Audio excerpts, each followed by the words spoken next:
ইতিমধ্যে বর্ধমান স্টেশনে ট্রেন থামল। স্টেশনে তখন লোকেই লোকারণ্য। মহানায়িকাকে এক ঝলক দেখার জন্য তখন সকলেই উদগ্রীব। এদিকে সাংঘাতিক এক ঘটনা ঘটে গেল।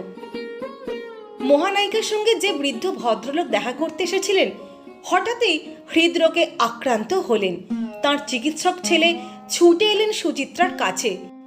বাবার শারীরিক অবস্থার কথা সবটা জানিয়ে ম্যাডামকে অনুরোধ করলেন যাতে বর্ধমান স্টেশনে ট্রেনটা আরও কিছুক্ষণ দাঁড় করানো যায়। অসুস্থ ভদ্রলোককে যত তাড়াতাড়ি সম্ভব হাসপাতালে ভর্তি করা যায়, এজন্য অ্যাম্বুলেন্সও চাই। মুহূর্তের মধ্যে মহানায়িকার মুখের চেহারা পাল্টে গেল। পরিচালক বিজয় বসু, পার্থ মুখোপাধ্যায় ও ফিল্ম ইউনিটের কয়েকজন খবরটা পাওয়া মাত্রই সুচিত্রার কাছে চলে এলেন। প্রত্যেকেই চিন্তান্বিত অসুস্থ ভদ্রলোককে কিভাবে বাঁচানো যায়। শুধু